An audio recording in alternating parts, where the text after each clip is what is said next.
Hey guys, Joe here, and I'm sure you're wondering what I'm doing with a stack of Nintendo DS Lites, an X-Acto knife, tweezers, toothbrush, and a really filthy one. Well, here's what's going to happen. I am going to show you how to disassemble and build a new, well, refurbished system using known good parts. The reason why I have a bunch of them sitting here is back in the day I used to buy job lots, big bundles of Nintendo DS's that didn't work. They usually had things like cracked hinges. Don't know why I'm showing you that one. That one's not broken. They usually had cracked hinges, or they had a failed screen, or they didn't read off of one of the ports, either the Game Boy Advanced or the DS slot. So I would buy them, fix them, sell them on eBay. I would usually create custom editions, and they would bring me $30 to $50 a piece. So I made pretty good money doing it. Well, I found other opportunities, other things caught my interest, and I stopped buying the big boxes of them because at one time I had 75 of them. I had purchased a giant box from Korea, as well as I had a bunch of extras laying around, so I really hadn't any need for any more for a long time, and I just kind of put them away and forgot about them. But because of all the demand on the 3DS XL shell replacement, some people asked me if I could do a DS Lite, and that's what I've decided to do. I'm going to start with this one. This is a launch edition white one. You can tell the launch editions because they're actually a clear shell over the coloring. That's why the dirt is underneath shiny, is because it's actually embedded between the plastic and the cover. It's pretty grody. But I'm going to use this one for one very good reason. Besides the nasty color and the fact that this bottom screen has some burn in, all the buttons work. And as you can see, it sees the GBA game as well as the Need for Speed DS game in here. So functionality-wise, motherboard-wise, controls-wise, everything works. It's just one of the dirtiest things I've ever had the opportunity to work on. What I'm going to show you in this episode is how to fully disassemble one. And then the next episode, I'll show you how to reassemble it, because this actually takes a little bit of time, guys. It's not just a whip it and be done with it kind of a thing. So I already kind of did a cursory wipe down of the screens and stuff, but I'm not going to do it to here because we're not reusing this case, not these parts anyways. I may reuse these, but these can be cleaned up when it's disassembled. Things you're going to need: a screwdriver, a Phillips bit, and a tri-wing bit. You can get these online if you don't have them. Otherwise, a lot of precision screwdriver kits like this one from Radio Shack. There are Radio Shacks still around. Contain them, as well as iFixit, but I dropped this case once and I can't find my tri-wing that was in there. So get yourself a iFixit kit and you'll be pretty much set. You're also going to want some tweezers. Tweezers are recommended. You don't have to have them, but they're going to make your life so much easier, especially when you have to change the lower screen. So the first thing we need to do is remove the battery. Go ahead and pop open your battery compartment and take out your battery. At one point I had like 100 of these batteries, but I sold them all for like $2 a piece to a buddy of mine. But yeah, as you can see, there's no power left in it. There are no capacitors that are going to hold the energy, so you don't have to worry about it. It takes all of its power directly from the lithium battery. So there you go. You have that out. There are a number of screws that you need to know about. There's obviously those four. That's a Phillips head for some reason. But there's also that one there in the game cartridge. There's also two under these feet. Flat tip or your tweezers, you can pull the feet right off. And there you go. You can save them if you want to. You can get rid of them if you want to. I have the Phillips bit in there right now, so I'm going to take out the Phillips screws, which are here, here, and here. The rest are going to be the tri-wing.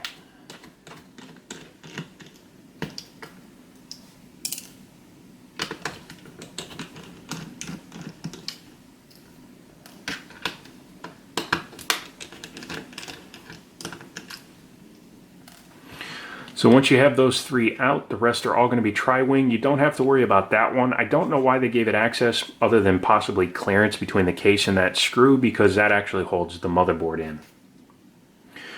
One quick tip, look at the inside of the battery compartment. Do you see that red and white checked sticker? If that is completely purple, that means that water has gotten into the system and you could potentially have a problem with shorting components.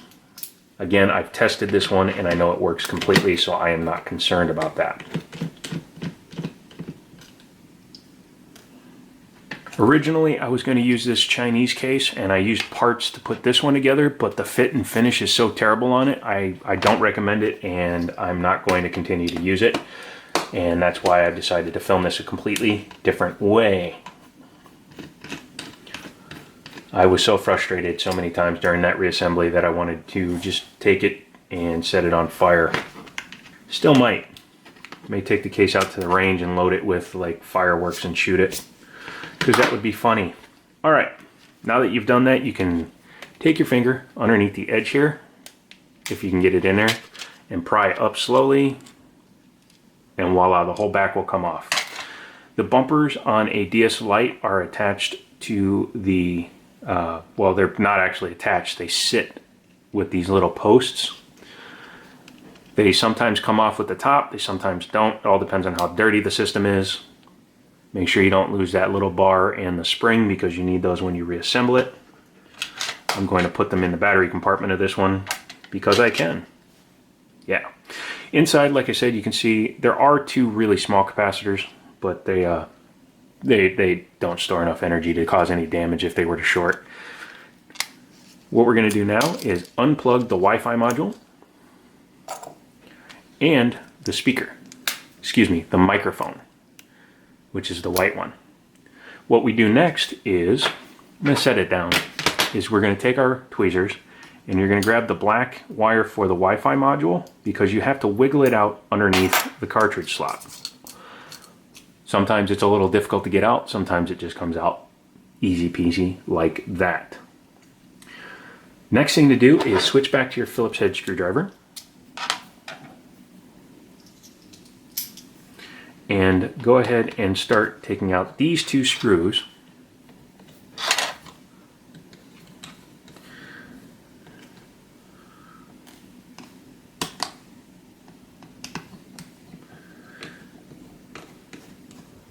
And that's literally all that secures this motherboard to the system. However, don't just yank it up, because you can cause some serious damage.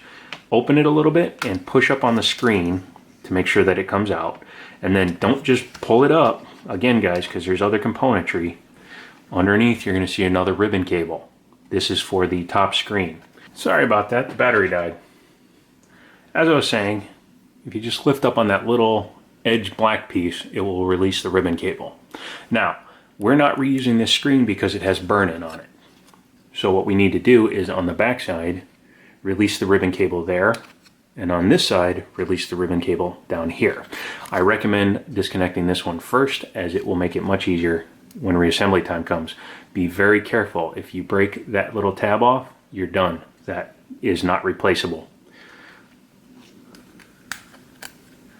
Once you've done that, you can just take the screen, slide out the ribbon cables, and you're done there. The D-pad and the buttons actually use contacts, which are connected to these membranes. These little charcoal or carbon pieces make contact and bridge those connections. You can see the little quadrants on there, and that allows it to have precise control over when it activates. So you need to take these out and save those as well. Set the motherboard aside, because that's the only component you need out of the bottom. The buttons I'm not really that concerned with, because since I'm using the white innards, I'm not going to be using the white buttons, but you know, if you like to keep them, more power to you. So, we're making good progress, guys. We have the bottom out. Next thing we need to do is unscrew the hinge, which is again 2 Phillips screws.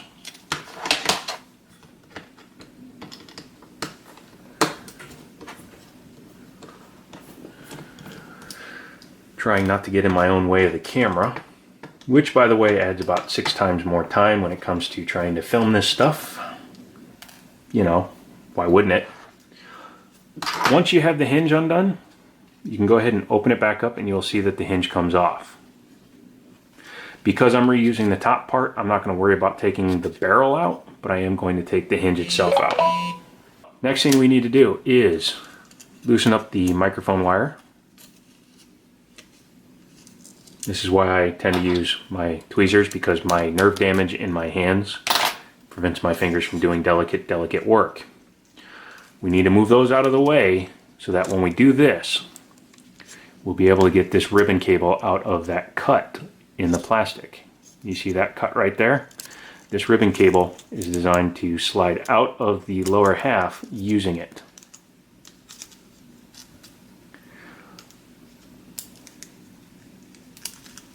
I'm not as concerned this one because I'm not reusing the top screen either, but if you are going to be, rebuilding or refurbishing this exact system using these screens, you want to save the cable if you can. Because much like the retention clips, if you tear this cable, you might as well just throw it away.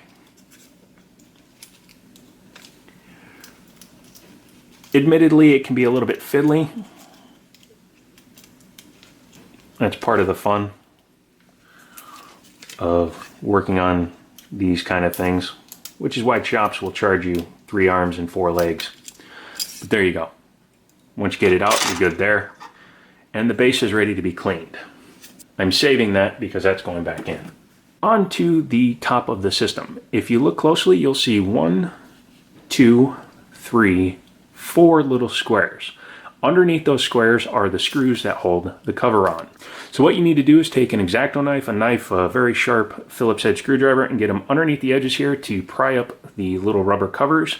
They are adhesived on, and try not to scratch the hell out of the plastic if you plan on reusing it, which I do, so challenge accepted.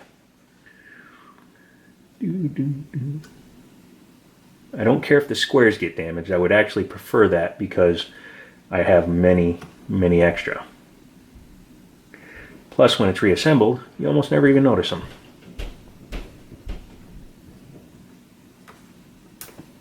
Sometimes they'll pop right off, sometimes they'll give you fits.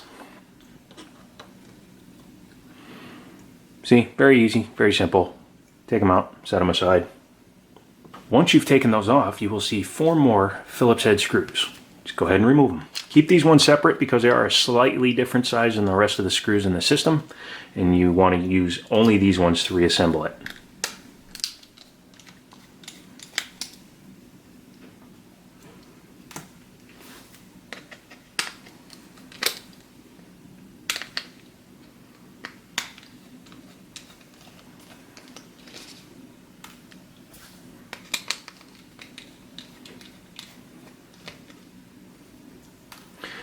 So there you go, those 4 are out. Next thing you need to do is take the back, use your fingers, and push up. You see how it's opening a slight gap there?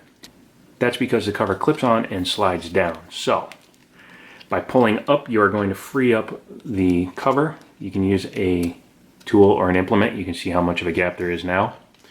Once you have it up, you can go ahead and pull the cover off, thus revealing how grody this thing actually is. Ew, that's wrong. That's so wrong. That's why I'm not going to reuse those. But I am going to reuse this. Go ahead and set aside whatever you're not going to use, and now you're faced with the actual screen. What you need to do, and it may sound like not a great thing to do, but you need to push on the screen to get it out. You don't need a lot of pressure, just constant pressure. So push slowly, and after a little bit of time, it should snap right out. Once it does, I would highly suggest that you remove the Wi-Fi antenna and the microphone, because it will make feeding the screen out just that much easier. Plus, I intend to scrub the snot out of this thing, so I want it out anyways. Go ahead and loosen up the speakers. Okay.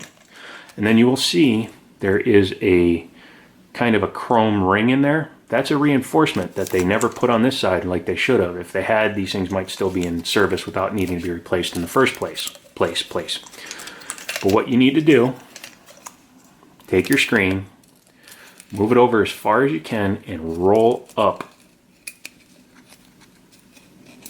the ribbon cable for the screen.